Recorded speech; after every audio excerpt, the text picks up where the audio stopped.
Hello, this is Ron Paul with your weekly update for Monday, December 1st. You cannot negotiate with Iran. That is what they told us for years. The Iranian leadership is too fanatical. They are not rational actors. They are not like us. One U.S. official even recently said that deception is part of the Iranian DNA. But just over a week ago, negotiations between the 5 permanent UN Security Council members, plus Germany, and the Iranians produced an historic agreement that may be a first step toward a new era in U.S. relations with the Middle East. As Middle East expert Eric Margolis pointed out this week, for Iran's major concessions, it will only receive $7 billion of its own money, which has been frozen abroad by U.S.-led sanctions. That sounds like quite a bit of compromise for such a fanatical country. Earlier this summer, the same people made the same arguments about Syria. You cannot negotiate with Syrian President Assad, they said. He is insane. He's another Hitler. But not only was it possible, a deal was signed ending the threat of a U.S. strike in exchange for Syria agreeing to give up its chemical weapons and the ability to manufacture new ones. Syria upheld its end of the agreement, and the chemicals were all accounted for on schedule. Why have the interventionists, the neocons, and the special interest groups claimed for so long that negotiation and diplomacy was tantamount to surrender, that countries such as Iran and Syria only understand force? It is because these groups are afraid of diplomacy. They do not want a peaceful resolution to these conflicts. They see U.S. foreign relations only in the starkest terms. Do what we say and we will give you aid. Disobey us and we will bomb you. Now the warmongers who call themselves foreign policy experts have been exposed.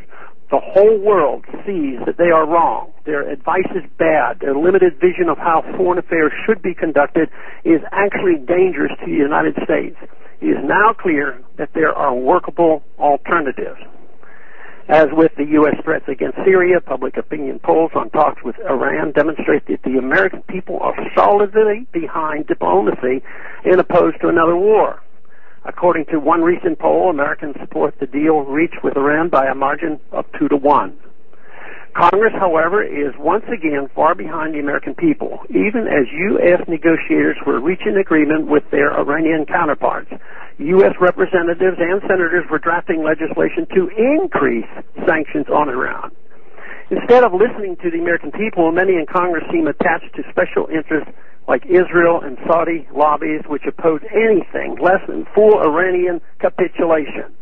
Israel refuses to join the Non-Proliferation Treaty, yet it seeks to dictate the rules of the treaty to those who have signed it.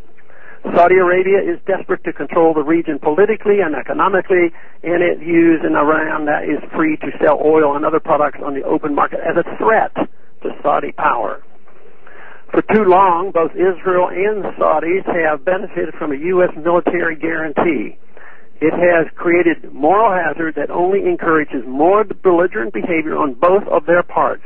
It remains to be seen whether this 6-month trial period will develop into a permanent move toward normalization of relations with Iran. What if Congress refuses to give Iran its own money back? That we are moving in the right direction and we should be optimistic. A better U.S. relationship with Iran may signal the beginning of the end of U.S. meddling in the region and serve as an incentive for Saudi Arabia, Israel, and the Gulf states to solve their problems themselves. This would be a great boost to U.S. national security, just as Iran open to U.S. business and trade would be a great boost to our economic security. Is peace finally breaking out? Let's hope so. Thanks for calling this update. A new update is placed on this number, 888-322-1414, every Sunday. The written text can be found on my free foundation website at www.the-free-foundation.org and on my Facebook page. Thanks for calling.